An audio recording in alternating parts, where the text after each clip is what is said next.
vision in the desert. Practical steps to creating the future you desire. Genesis chapter 13 from the verse 7. Are you there? Yes, sir. Okay, I'll read one verse and you read the other. Just like that, in that sequence, until we get it done with. Verse 7, you read verse 8. Verse 9, you read verse 10. And we read the last verse together. Okay? Are we good?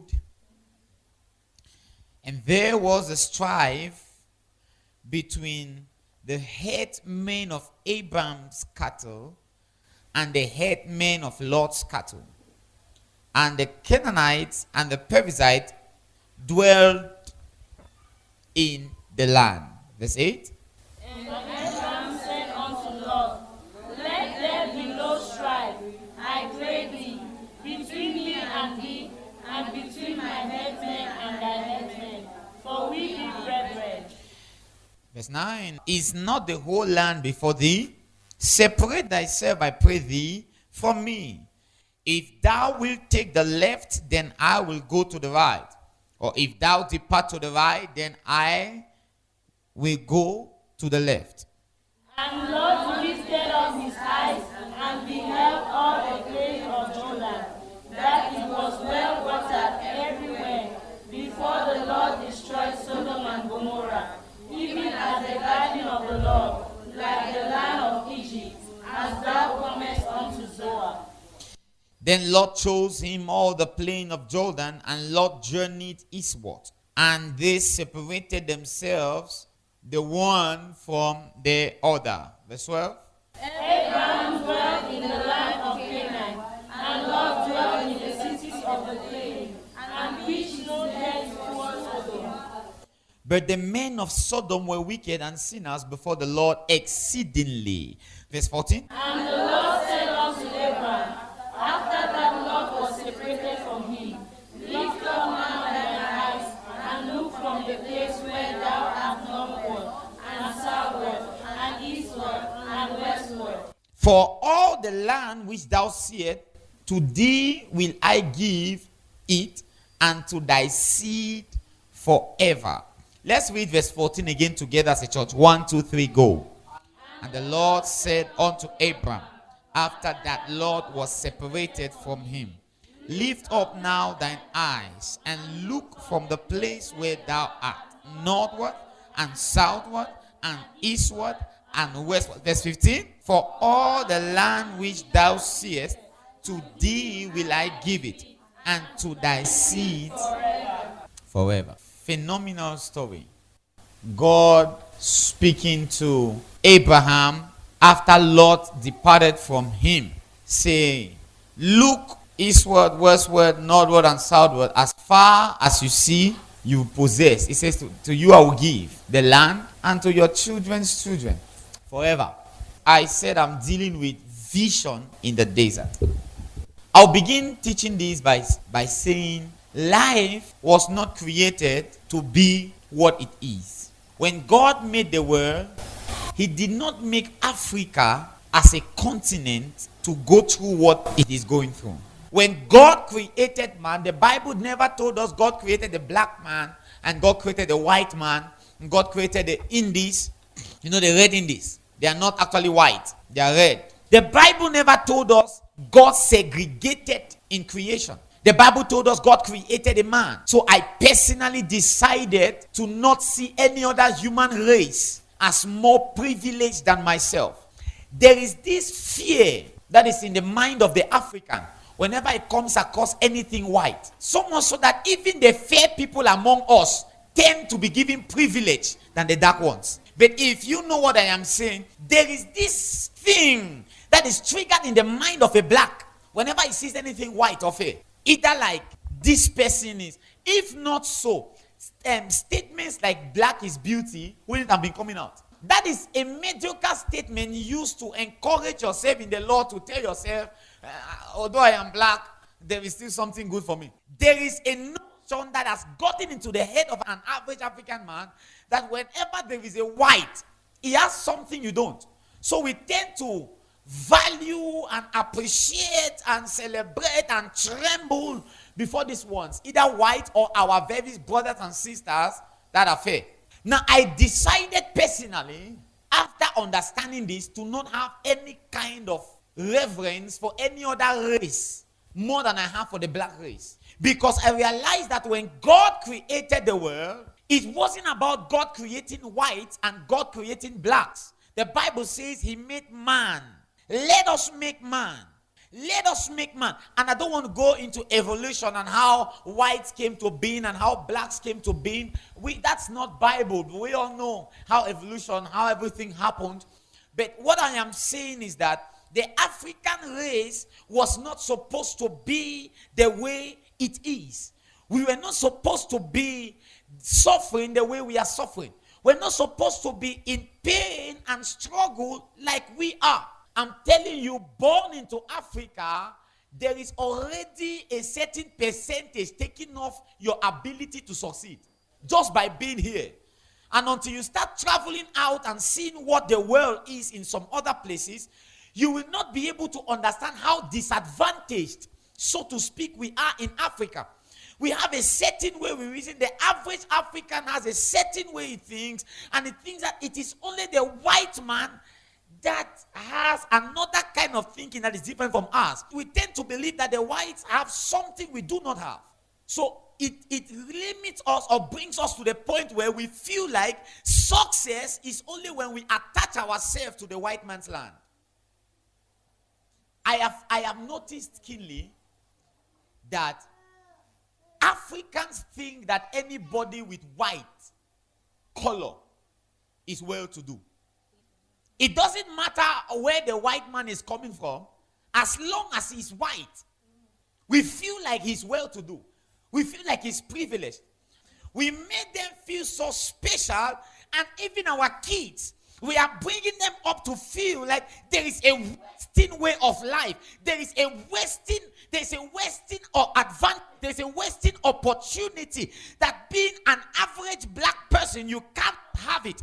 And why are we making that? Because we see on TV, we see on the news, we realize their lands are finer, they have good streets, they have good homes, they have higher standards of living than ours, they are job opportunities than ours, and we tend to feel that they are naturally advantaged. Of course, the white race is advantaged because there are a lot of job opportunities, like we all know.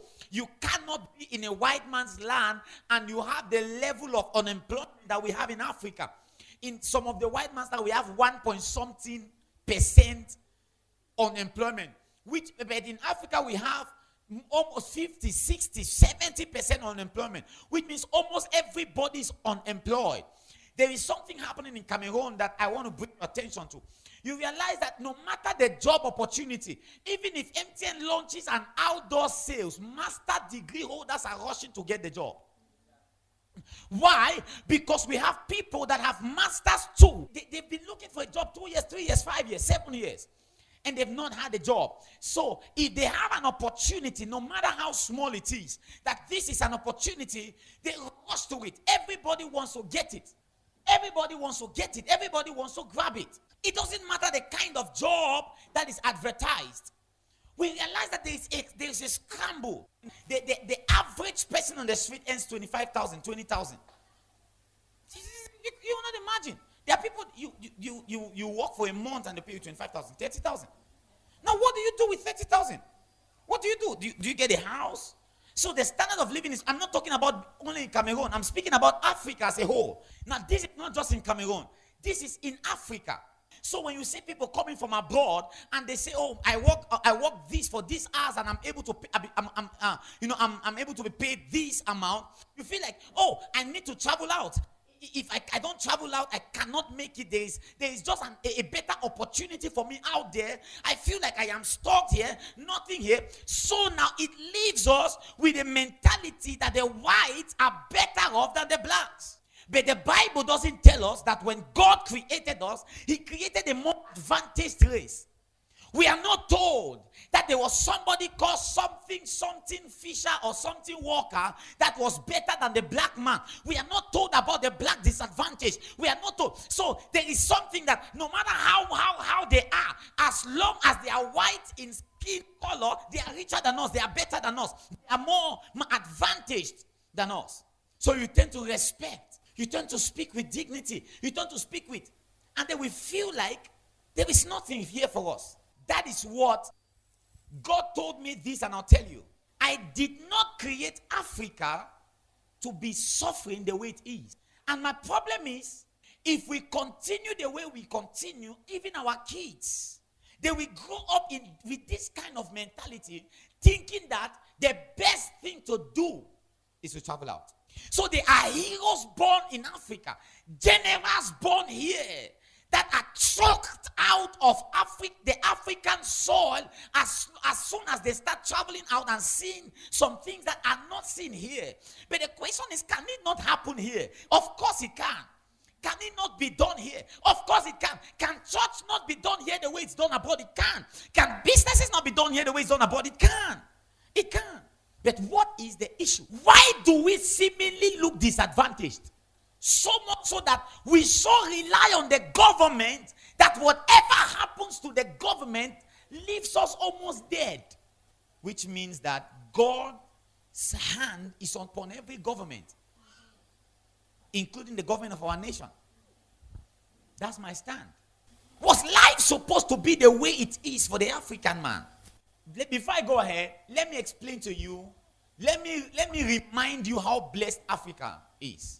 There is nothing any other part of the world has that African countries doesn't have. As a matter of fact, some of these things we have better than them. I will use Dubai for example. 1990, 1991 and 1992, Dubai was a place that it couldn't even be inhabited. You look at it, you never ever desire, you never wish. What do they have? They have oil. Right? What else? Oil. Before the tourism was ever developed, they had oil. Do you want to start counting the African countries? Which ones should we count? Is it the African countries that don't have oil or the ones that have oil? I think the ones that don't have oil, it can be easily counted. We have African countries that supply oil, that export oil to other countries.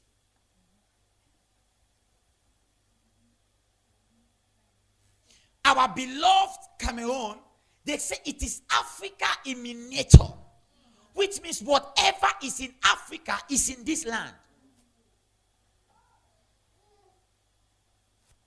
We have gold, we have bauxite, we have coal, we have diamond, we have every kind of mineral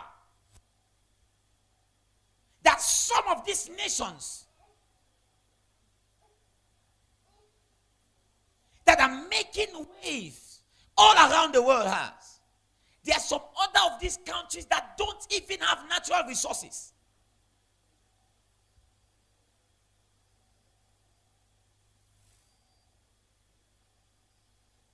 I know this is not, it doesn't look like Bible, does it? But I realize the Bible says your kingdom come. Your will be done on earth. You will continue to live in the shadow of yourself until you understand who truly you were born to be. I cannot leave Africa the way I met it. This is my beginning, but this is not where I'm ending. My voice must be heard around the nations of Africa. We've got to bring glory back to this land. I believe you and I together can do it. I'm not just talking about raising people who can pray. I'm talking about raising people who know what to do when they are put in power. Oh God. People who know what to do. They understand how things should run. It's a pity that money is in the hands of people that don't know what to do with it. They don't understand. The Bible says they know not, neither do they understand. They go on in darkness. They go on in darkness. I have a dream before I go to be with the Lord. This is beyond the church. This is beyond the four walls. And if you're sitting here thinking I'm trying to build a mega church and sit in a church, 30,000, 50,000 worshippers, you are kidding. It is beyond the church. What God called me to do is beyond the four walls. I have a dream to restore glory. Glory back, oh God. Back to these lands. Back to these lands. Now, is there any continent in the world that should support tourism more than Africa? The cultures we have in Africa is not, it cannot be compared to the cultures anywhere around the world. We have sites for tourism bit more than most of these countries. But I know that they are man-made sites. And then they are natural sites. Most of the countries we go for tourism today, they are having man-made sites. Burj Khalifa that attracts thousands of tourists all around the world. It's not a natural site. It's a building that was erected by the hand of men. And some of them Africans. Some of them Africans. How can civilization begin on the shores of Africa, and yet we still have African lands that are not civilized? We have minds seated here, believing God to just enter, to just have daily bread. People who come to church and all they pray for is for God to just make them married. In this era where the glory has got to be brought back to our lands, we still have pastors just praying for God to add them another member, just to sell another bottle of holy water. What nonsense! When there is a king, where are the Nehemiahs that will look at the walls of Jerusalem and say the walls are falling and they rent their garments? We supply timber. They don't have. They don't have. I have pastors praying for God to just give them a Corolla, Carina E. Vision in the desert. That's what this is the series I'm dealing with. Practical steps to creating the future you desire. I'm not talking about creating the future of getting a house, getting married, and giving birth. That's a good future. I'm talking about creating the Africa we want to see our children living. The Africa that people will not, it's not amazing that every time they want to advertise Africa, they show giraffes. No. Go back and check the advert of Inside Africa in CNN. It's always animals, giraffes, lion, elephants. And that is the notion the world has of Africa. But in Christianity, the highest voices God has raised is in Africa. There is nowhere in the world that God has raised men like Africans that have touched the world.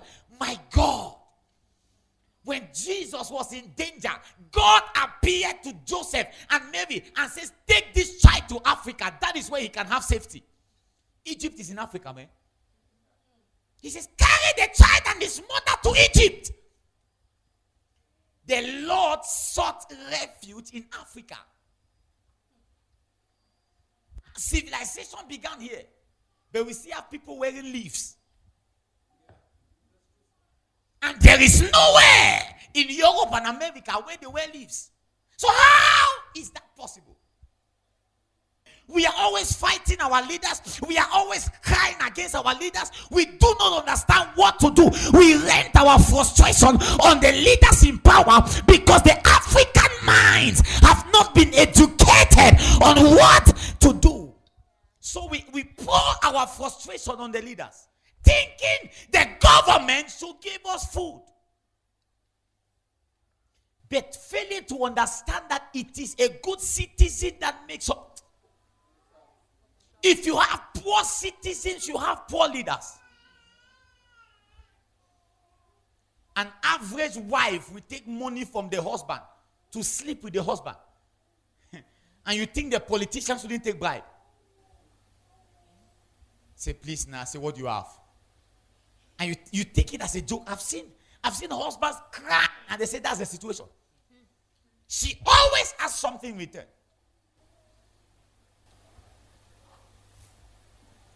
Say, give me your phone. I must read your messages before you can touch me. That's how bad bribery and corruption has eaten us. Even the little child knows that for you to facilitate his going to somewhere, you must give him something. Say, go buy me biscuit. Say, 30, 50, go buy me biscuit. He has gone and come back. I don't know if I don't know if I'm preaching sense. How did we come to this point? And what is the way forward? Are we always going to run to America and Germany and Britain for jobs? When will they run to us? That's why I love what God is doing in Nigeria. Whites are ushers in churches. Serving grace. Connecting to the anointing. Seriously. When you stand on an average white that is poorer than you, I told you, even Filipinos insult us. And as of some time ago, our economy was far better than theirs.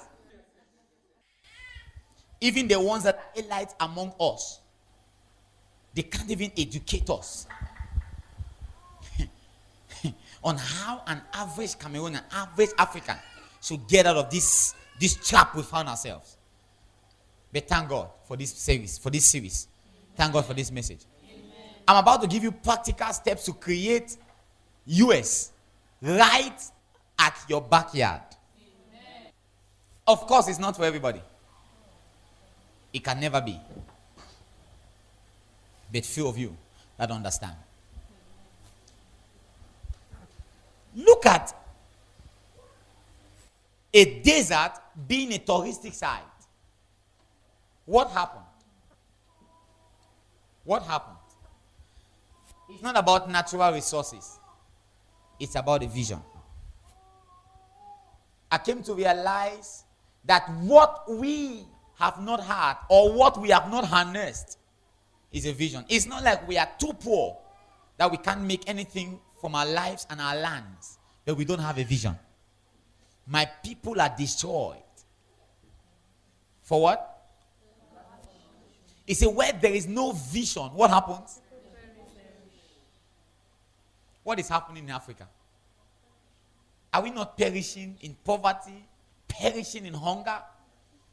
Every time they talk about hunger, they talk about no water. Look at it. It's connected to somewhere in Africa. Children can have portable drinking water. Somewhere in Africa.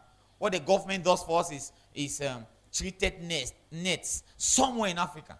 Malaria is killing every day. 70 million people die of malaria. Somewhere in Africa. I came to realize there are principles that no matter how spiritual you are, cannot be broken. There are things that prayers cannot do. Vision will. Though it doesn't matter how much power is put in you, without vision, power is useless. Power comes by various things. Maybe money brings power, position brings power, fame. If you do not have a vision, no matter where I place you, no matter what I give you,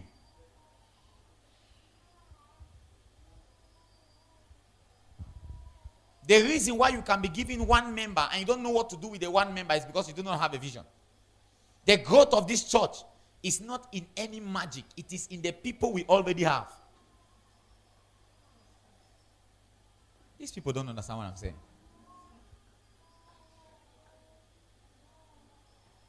Are the young people here about to grow and make something out of their lives?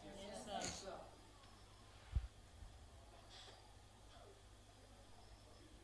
So dependent.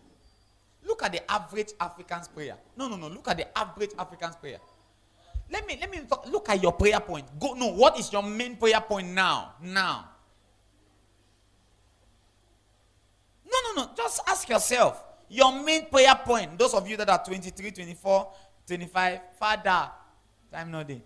Lord, time no day. Know what I'm talking about?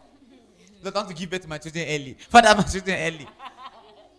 Give birth to your children to enter what? The same Okada you've been entering. God forbid that my seed should suffer the way I suffered.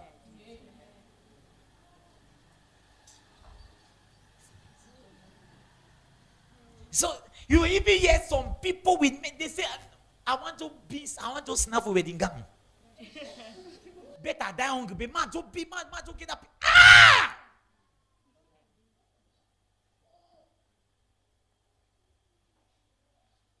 Seriously? You know, some people just want to travel abroad and they don't know what happened. They just want to go out. True? They want to fake common for African shores. Ma just common for here. I don't know how they go. I want to fake go. Ma fake come out just ma fake breathe different air. Ma just breathe different air. Or if you find way to do my life after the ma fake come out. Seriously. No vision. What have you set in place? That 10 years from now, your life will not be the way it is now. Faith. Bible says, show me your faith without works. And what will I do? I will show you my faith with what? What are the strategies? What is your vision? What is your vision? What have you written down? Do you know that there's going to be a time when you will not be this charismatic? I told myself that, Samuel, there's going to be a time when I will not be able to jump around the pulpit like I'm jumping. There's going to be a time when the charisma will not be there. There will be no body to wear suit. Because you wear the suit, the shoulder part is falling. Because I'm shaking. Being old. The problem is that we think it's too far. You think you have a lot of time. That's why you do games. You play hide and seek with yourself. I have time. No plan, nothing written. No plan. You are believing God will send a divine helper with 70 million and your life will change.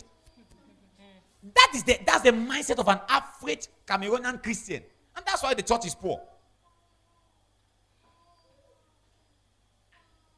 Even the small thing they give you to do, you cannot envisage how you can make it go. No. Everybody is... No. If they open your head and see the picture, the problem is not the picture. The problem is the strategy to bring the picture to pass. Vision in the desert. We've been put in a desert by life, but are we going to die in this desert, in this dungeon, in this poverty, in this dryness? What will get us out is a vision. I came to realize a rich man in Africa is a rich man everywhere. Hey! A rich man in Africa is a rich man everywhere. Let me tell you how I knew it. Can I tell you? There is something the white man has done. It's called ATM. Visa card. Very nice. That thing is from the Lord. You don't laugh. You put your money here. You access it anywhere in the world. True? Some of you won't even know. Because you still have move card that you created when you were a student in Bisek. And you can only use it in Bisek. Some of you don't even have a card. It's only in Cameroon that 18 or 20, 40. Never create that. It's even the person see me so for my life. I never ever create account. I'm not that thing. I never create me account. I keep my money. Say bank no fit give me a block. I keep am somehow.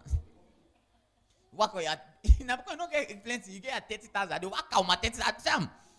All my money in my pocket. There's a certain amount you can't work with. The reason why you have never thought of somebody to keep your money is because it has always been just enough for your day. When you have more than enough, you go find, if you hold $37 million, you go find people keeper. There is nothing that makes you unstable like money. The first day you hold a certain sum you have never had in your hand, you just feel like you have to pee. You feel like you want to. You just feel strange. You feel like, why does the money around home? So they feel as if I told you. The first time I ever had 2 million, not even my own, no.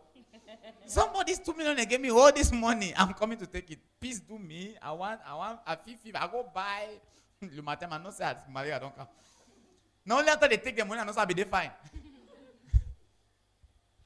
Some of you are just dreaming. You have never even seen it. Do you know? Some people 100,000. Hey. So what was it? The ATM is a very wonderful invention made from heaven that anywhere you go, you access your money. And I had some few cash, few francs that I had here and there, very few francs. And it was really big in Sefa. Until I went and I slotted it and the exchange has been done automatically. So I saw the money in the other currency. Huh? I said, I touched no franc from this money. I will go back and use it back home. But I needed to touch money. And I realized that I could withdraw money from there and get things done. People they don't take taxis. They say taxis are very expensive. And how much is expensive? It's 2,000 something. Very expensive. They say, we can't enter taxi. You didn't enter taxi. Boss is us. Metro is what we enter. We can't enter taxi. Just a drop is like 2,000 something. And I noticed that the problem is not where they are, but who they are. A poor man here is a poor man anywhere. Put the poor man in Washington, is a poor man.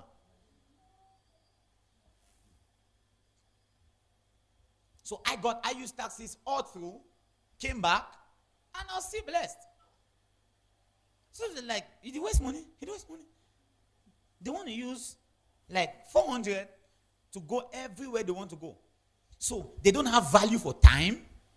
They don't have value for all the things that the rich run after. No value. They don't have value for time. They don't have value. Can I shock you? The African works and does nothing with his life. The African literally spends his life. I'll give you an illustration. Then I'll continue the message. And you would understand from there. It will even draw you closer to hear what I want to say. I want to do an illustration.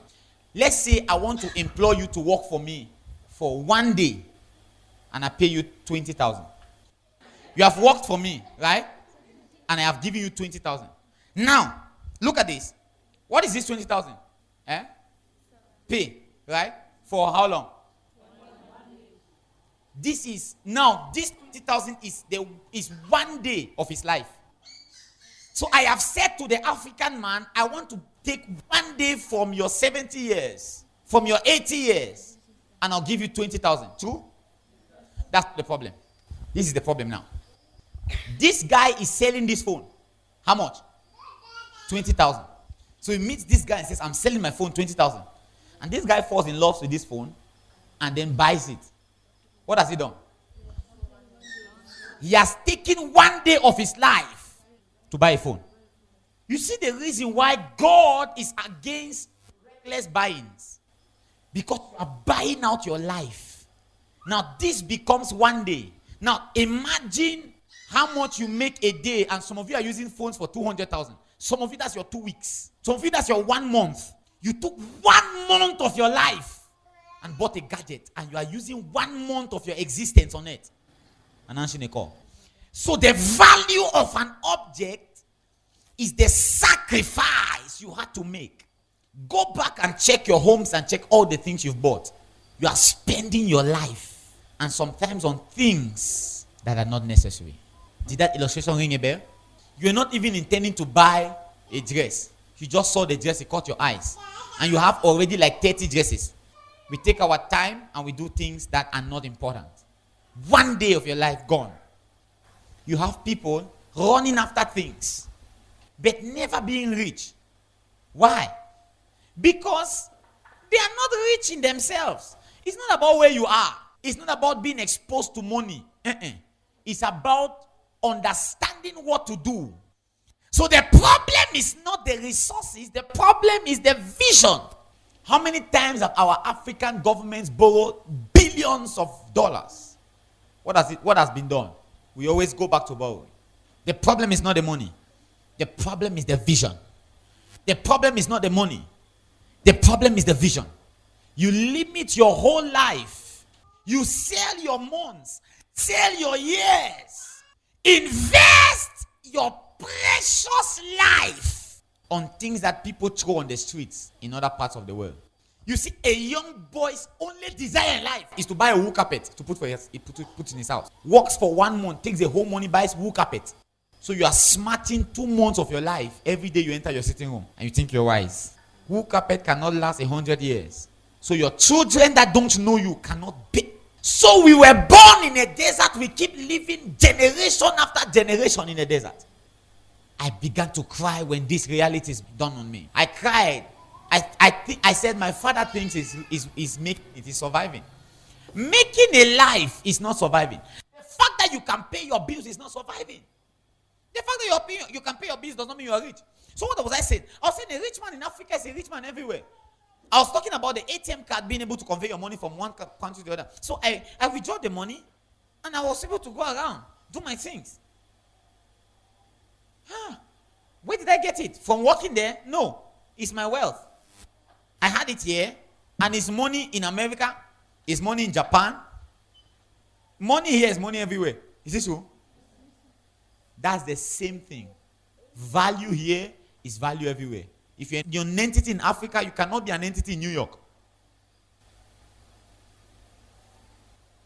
Some people change environment thinking that their value will change. Boy, it's not about where you live. It's about who you are. A prostitute in Cameroon is a prostitute everywhere. The fact that you're a prostitute in New York does not make you more prostitute than the prostitute in the streets of Douala. One day. Say, excuse me, I'm not really a prostitute because I'm a prostitute in New York. You be prostitute, my friend. A pastor in Cameroon is a pastor everywhere. The same respect I have here, I have everywhere in the world. Even where people don't know me. I was doing interstate flight one time in Nigeria, and I told you, I was sitting beside this lady, and she turned to me and said, excuse me, are you a man of God? I'm like, do I look like a man of God? Because if you didn't meet me in a church circle now, maybe you look at me like, eh? Oh, thank you. You see, you're my remember. All these ones. You look at me like, okay, that day I was just dressed. I had my face cap on and some kind of something. I carried my. I was like, do I look like a pastor? I said, you don't really look like a pastor. But something is telling me you're a pastor. I'm like, I'm not a pastor. And I kept on doing what I was doing. She tapped me again. She said, sorry, you should be a pastor. I said, why?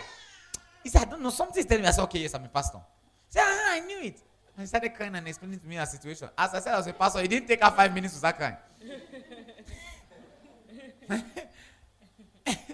I was about to preach in a man's church there. And I was like, oh, man of God, I don't know if you can be able to have a rapport with these people. I said, sir, don't worry. Members all over the world are the same. They have the same situation. Members here dream. Members in Africa dream. Yeah, they come for counseling in Africa. They come, everything they do, members everywhere are the same. So I said, pastor, don't worry. I'm a pastor here. I'm a pastor everywhere, true. And the truth about it is that I cannot be something here and I am not anywhere else I go. I realize that I've been traveling. And I realized that every new level I take, it answers everywhere I go. There was a time I was sleeping on the floor in my own house. On the floor. I went to preach for a man in Nigeria. That man gave me matters on the floor. In my mind, like maybe he does not know. And then God ministered to me. Say, the battle you leave home, you fight it in the place you go. It is your capacity that is portrayed everywhere you go in the world. And the world has a way, it brings your capacity to you. So you cannot be a beggar here. You did not see Lazarus? He was a beggar on earth and he was treated as a beggar even in paradise. Jesus was the one giving the illustration, right? He said the rich man lifted up his eyes and saw the Lazarus at Abraham's bosom. He looked at them, saw Moses, saw David, saw Joseph, and then saw Lazarus. Lazarus, what are you doing there? For Abraham at the home, send that idiot. Let him send me water to drink. That guy. He said, send Lazarus. Why Lazarus? Why did not just say, Father Abraham, dip your hand and let me put it. Abraham, rich in cattle, rich in gold, a friend of God. Lazarus, a friend of God, yet a beggar. If you're a beggar on earth, there is high probability you are say a beggar there. Come and give me water. Are you seeing the picture? What am I saying? If you're a non-graduate in Africa, you're a non-graduate everywhere. Forget about what they're going to do and writing CVs. When people travel abroad, they have more than 30,000 CVs. Have CVs of everything. If you are a poor man in Africa, you're a poor man everywhere. The problem is you think that the introduction of money into your hands make you rich. No. It is the ideas you have in your mind.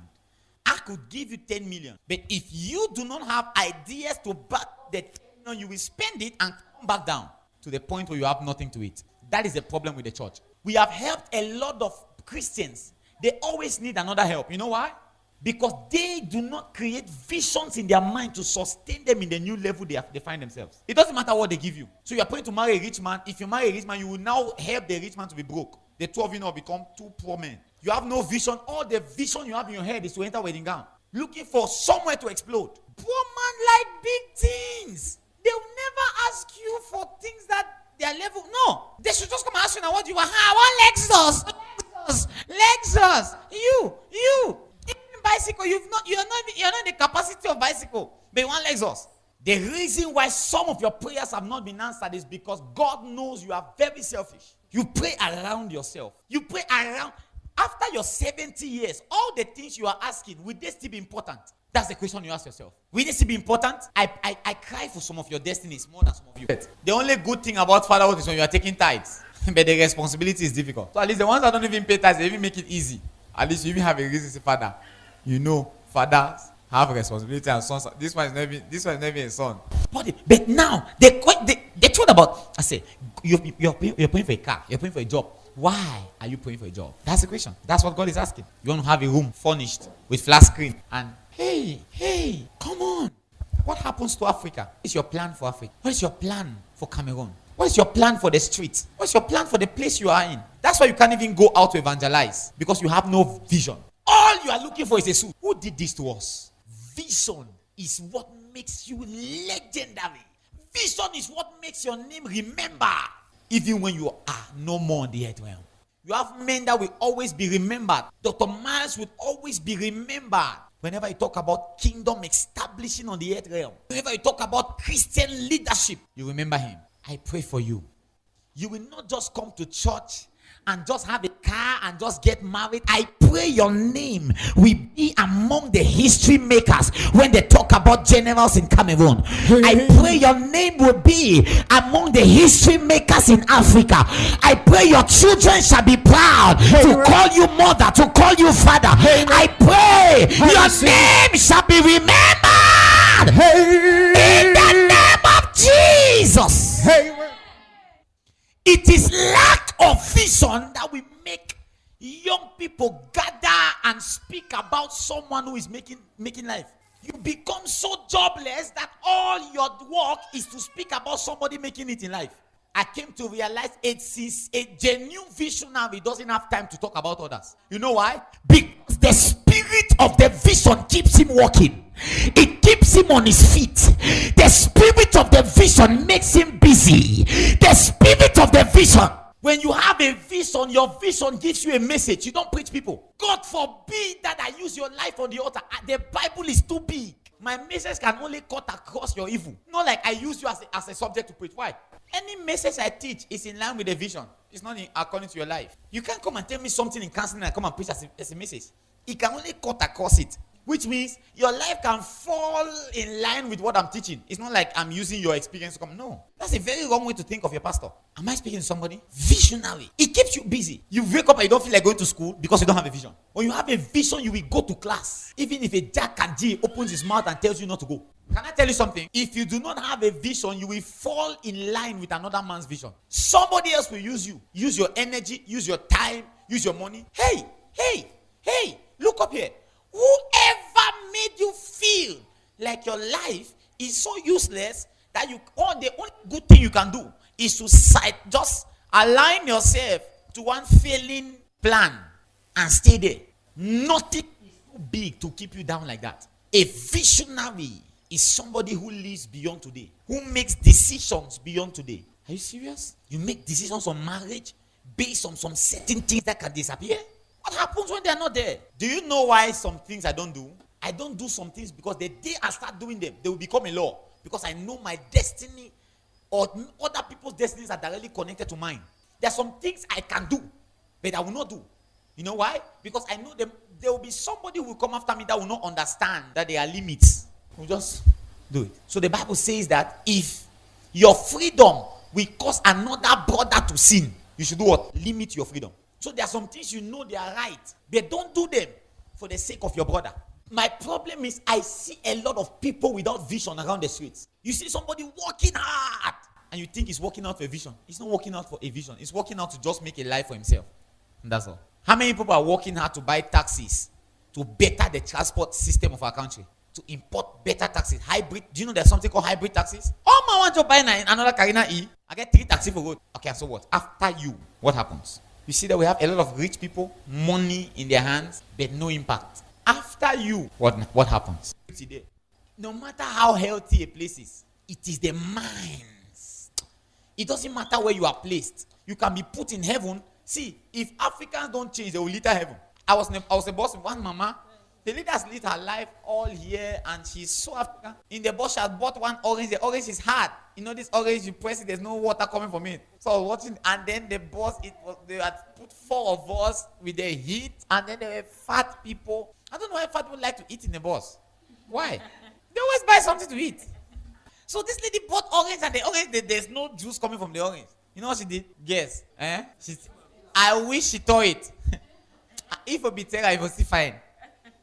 That made me look left, look right. And then now, when I just entered the bus, she now went down for me to enter into the middle. So there were 2 this way, 1,000 on my left, and 10,000 on my right. So, and then they now sandwich me. And then the lady, the mama that was sitting this way, just the orange is not coming. The orange is not coming. Now took the orange and started hitting it against the door of the.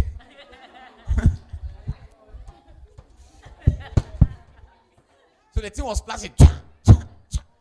So that's naka. In my mind, I'm like, I was smelling like I'm just from harvesting orange. Orange. And then she sucked. Orange is sweet, but what not the inside the orange? Didn't Nigeria orange a little bit? And then she lit up all the balls. Immediately she finished sucking the orange. Guess what she did? She just reached out to the window, and she didn't fling it to the bush. No, she just let it on the tar. I said, now if you just your orange, your spirit is sucker heaven. Just throw it. Not useless of charge. It doesn't matter where. Do you know that when you travel abroad, you still feel like peeing? Please do me. But I look around, I tell myself, so you know if peace for you. Find toilet, go peace. But we don't do that in Douala. Why? The same peace you do you now, the same you will be tell yourself, say find toilet for that hand. But for you, don't look around, look left, look right. The same me in Africa, it will not happen. Why? Are you trying to see what I'm trying to paint? The problem is not the place, the problem is you.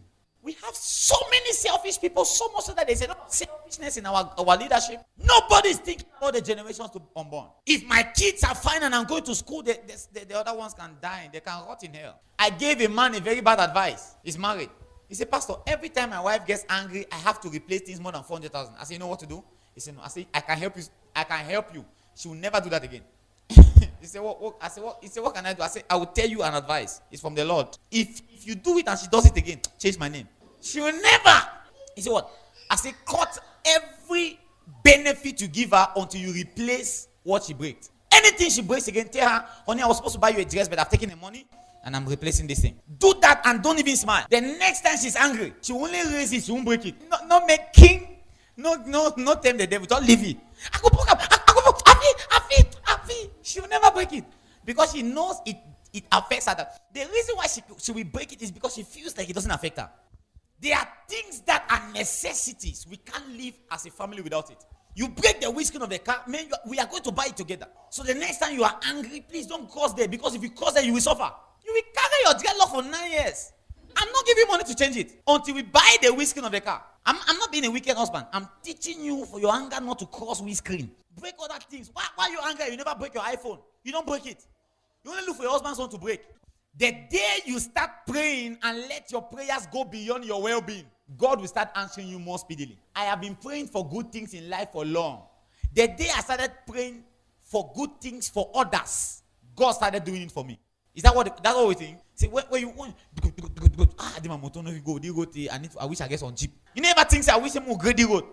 I wish I get on high motor for pastor. Is that the way we think? What can be done for this? It's good. What can be done? They used to tell me, "Paddy and motor, they no fit go the road. They have motor no fit go the road. You need some high motor for the road." I was like, "What can we do? What can we do for this road?" And that's how we train our kids. Us first. Even in church, us first. The way you raise it and you leave it, that's the way it is. That's why they say ex-student meeting. In some other countries, it's a big thing. But here, I go to it for ex-student meeting. Now time for go show the clothes you don't buy them. What have you done for your community? It's possible. It's very possible. You don't need to be very rich. You need to have a vision. Can I tell you something? I asked a question. I did a lot of research. I told you. I saw building companies when you're building a house, you pay for them to do interlogging. How many of us know what is interlogging? You know interlogging, right? That when they do the bricks on the road. You pay to do interlogging around your house. In Dubai and other parts of the world. You do interlogging around your house. And sometimes people contribute to interlogging on your street. So there is no ground. Because this one does interlogging till it gets to where his land ends. Another person's land begins from there. Does interlogging to the way his land ends. Another person's beginning. Before you know it, the whole street is interlocked. But you, as you put ties in your parlor, you throw the cement, it goes to your corridor, the rest can die. That's why we see young African girls sleeping with married men to buy a phone. Sleeping with married men to get money and do stupid things.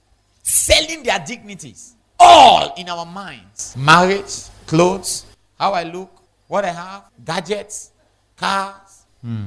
How will God answer the prayers you're asking? Look at the Lord's Prayer. Our Father who art in heaven, hallowed be thy name. Your kingdom come. Hallowed be thy name. Your kingdom come. Your will be done on earth. Jesus was giving us a formula of prayer. Since when did you seriously pray for your street? Pray for bars around your street. How can I help? If you had a vision for your community, this church will not be the way it is in Bible study. Because if you had a passion to make sure somebody changes around you, you speak to them and hold their hands and bring them to church. Yeah, I've tried, they are not working. They are not working. When you used to be in the world, how do you used to convince people to go to the nightclub? Some of you were typical convincers. Now you were people to use them for convince, get them. So I better go talk for that sister for me now. You just go tell Siam. That man a fine man. Say I don't want it. Say Siam, hear me. Na cocky man. I don't want it. I don't know, you know that kind of people over the way. No passion for souls. That's why your environment is still the way it is. But that's why this message is coming. To stir you up. You need to start having a vision for your family. Having a vision for your environment. Having a vision for your life. Beyond just what you wear, what you eat, where you are, which home you are, which man you marry. Beyond that, you need to start seeing how you can use your life to be the next Margaret Thatcher, to be the next Oprah Winfrey, to be the next people that can affect their environment, have a really serious impact. Do you know that Martin Luther King, what you know of him is just half of the true story? People died in their quest. People died. I was reading something where the wife was talking that Martin used to stay 6 months in the prison, 2 months in the house, 3 months in this prison. They'll remove him and come back 1 month. It's not just like he was a free man always living outside. Many times in the prison, they'll lock him up, carry him. People died.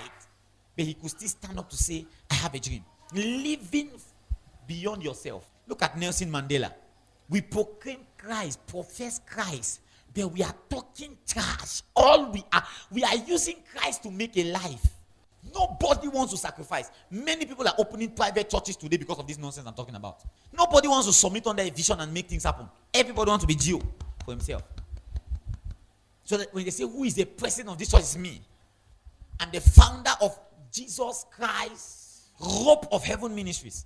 Nothing causes disloyalty in the heart of associate pastors. Some associate pastors like wives. The time they come and now, but then it start being a competition. Mama is wearing this clothes, I want to wear the same clothes. They are going for vacation. Can we not go for vacation? See the way we are suffering. If we're the ones, they now start telling you, I will lock you up. Many pastors are crying and dying today because the people they invested their youth on, they now come and start speaking breaker and advance. That's why I'm not like them.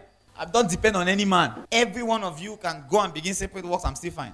So I'm leaving the church. Somebody say I'm following you to leave the church. Because there are people like that. They only want for themselves. They don't care. As long as they are fine, they hear the voice of the Lord according to how it makes them fine. The Lord will never tell you to sow a seed for the church. Plant a church in Douala. The Lord will never tell you, take your 1 month salary. Go to Douala. Meet the pastor of CLA there. Give him, say, put this in a work. Or go to Moyoka. Put this in a work. Never. The Lord will only tell you to go and visit that sister that is well to do in church. And start talking trash.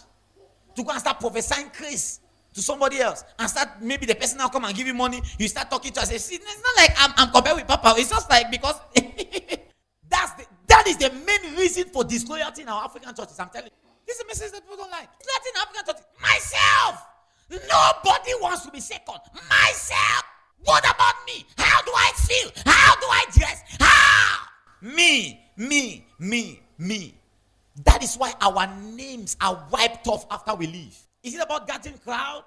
After you are no more, what happens? We have many generals shook the world, but 2 years after their death, you couldn't remember them.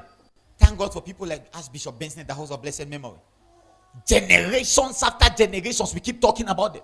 Papa Kenneth Hagin, T.L. Osborne, generations, Catherine Coleman. These are people who lived beyond themselves. I pray for you. You are coming out of the Christianity for God give me to God make us better. Amen. You are coming to that point where you pray mature prayers that will affect your environment, that will affect your communities in the name of Jesus. Amen.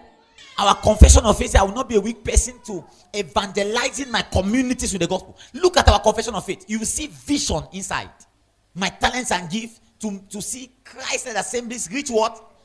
The nations with the gospel of Jesus Christ. Vision. Visionaries live their lives for others. Never about self. Not about me. Not about me. Jesus was a visionary. Nevertheless, not my will, but your will be done. A visionary is somebody who can bury his will, bury his appetite, bury his desires. You see the reason why we're celebrating American countries and European countries? Because the leaders buried their greed to help their community. But here, it's only in this kind of a place, one person will have 10,000 cars. And the people in the town, people in the city, they are struggling. Want to buy another car, want to buy another car, want to buy another car. Say, have businesses. What kind of business will you be doing? The new businessmen don't spend like that. Go and check how many cars Aliko Dangote has. Extravagant men are dubious men. Most times, people who are extravagant are dubious. One sign of dubious people is extravagance. I give you money, I see how you use it, I know you can manipulate to get money. You can be dubious to get money. If I give you, I see how you use it. There's some people they can't manage 5,000 to make anything out of it. They'll be so angry. They'll give you 2,000 to cook something. You can't cook anything with 2,000. What I'll do 2,000? You even get angry. 2,080. It means you can do anything. Check around the world. People who make an honest living don't spend like that. Stand to your feet. Oh God. You're going to pray one prayer. Lord, help me to live beyond my time. Help me to live beyond today. Live beyond today. Live beyond today. Live beyond today. Live beyond today. Live beyond today. Live beyond